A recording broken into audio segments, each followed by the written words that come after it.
right, baby. It's L.A. This is The Herd. Wherever you may be, however you may be listening, we're on iHeartRadio, Fox Sports Radio, FS1 today. Also, Sirius XM Channel 83. Wow. And there's a lot of places. We're all just like, we're just out in the satellite world.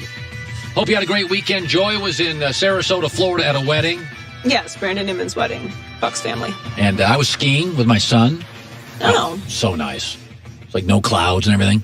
So nice. We were in different places, right? Truly. You're on the beach. I'm up in the mountains.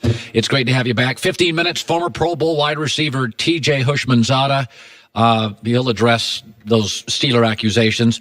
Later in Best for Last, as we move into the draft now, free agency's mostly over. There's a few guys. Randall Cobb's a good player, not signed yet. Justin Houston's a good player. Chiefs, not signed yet. Most of the big stuff's done. Most of the mid-range bargains are done.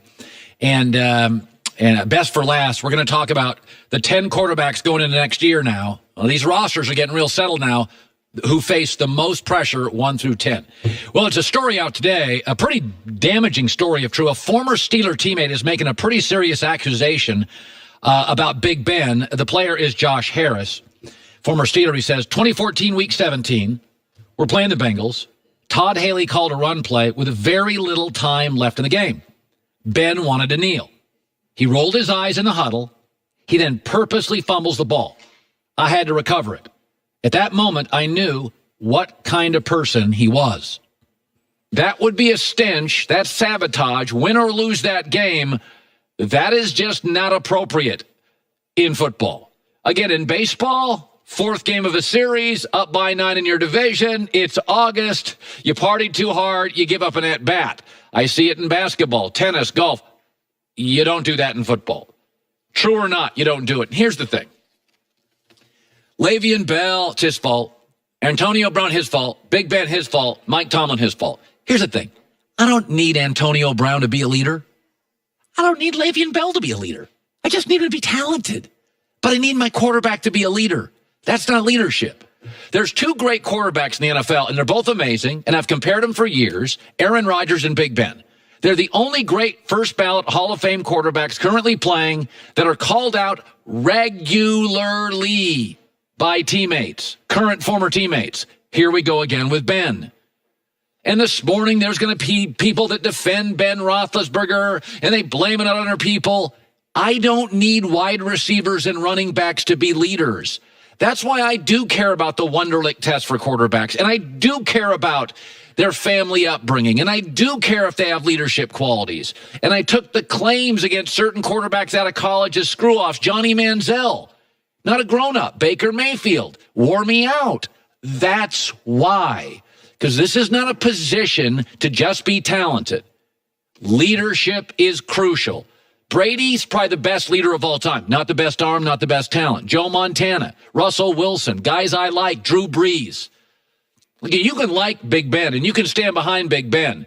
But for once again, Big Ben and Aaron Rodgers, teammates are just willing to go public. I mean, listen, I've worked with people that I don't love, but you'd have to be a real schmuck for me to go out and publicly hammer you. I mean, we've all worked with people we don't like, but when you put it on paper, when you stand in front of a mic, I mean, for Josh Harris, kind of a nobody in the league to do that, there's just too much smoke here with Big Ben. And by the way, I get this. His teammate Josh comes out and he says, great player, but he didn't connect with teammates. For the record, that's the knock on Aaron Rodgers. And I've seen my entire life great athletes who I don't think are great leaders. A-Rod, Barry Bonds, Kobe Bryant, Carmelo Anthony, Big Ben. I think they're unbelievable talents. I don't think they're great leaders. I think Jeter's a great leader. Russell Wilson's a great leader. Peyton Manning's a great leader. Tom Brady's a great leader. There is a gap here. There is a difference. Don't confuse the two. Great talent and a leader. Jeter was both. Okay, Steph Curry is both. Brady is both. But you can keep defending Ben Roethlisberger, but there's just way too much smoke here. And quarterback is not just about talent.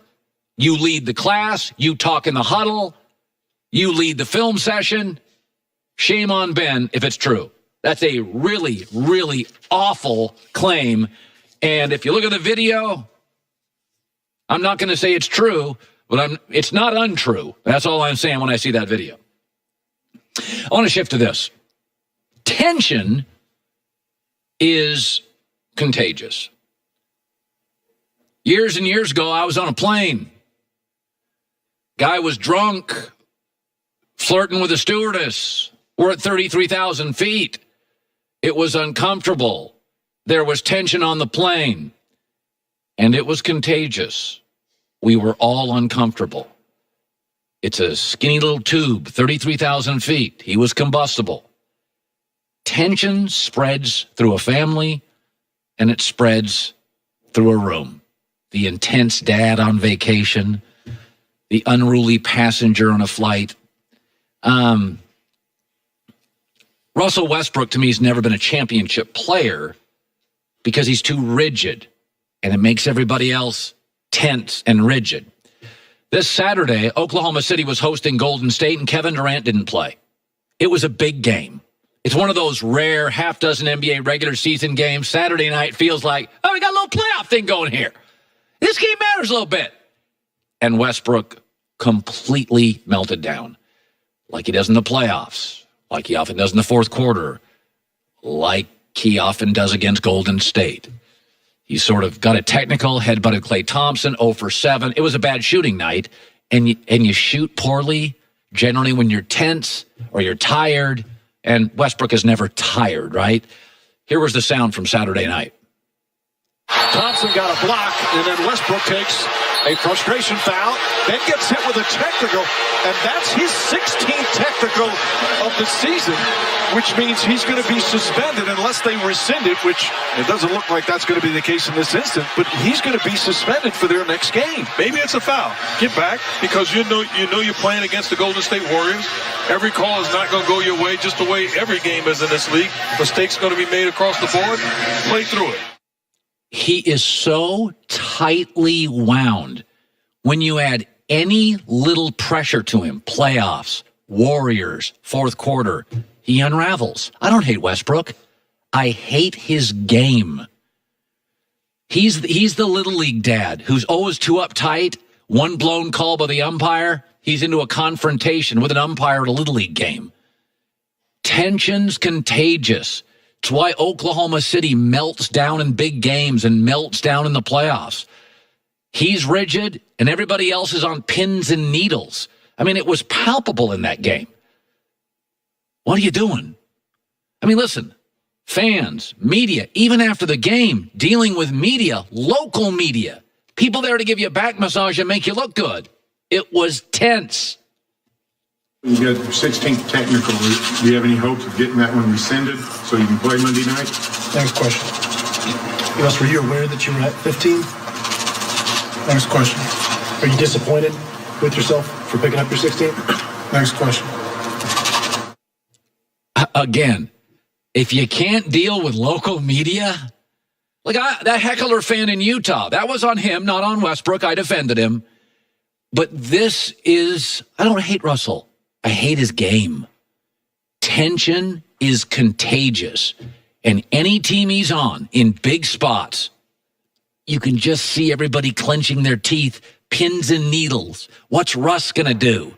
And Saturday night, plus minus might 18, 0 for 7 on threes, whatever that was with Klay Thompson, I just don't think he's a championship player, just a really talented one.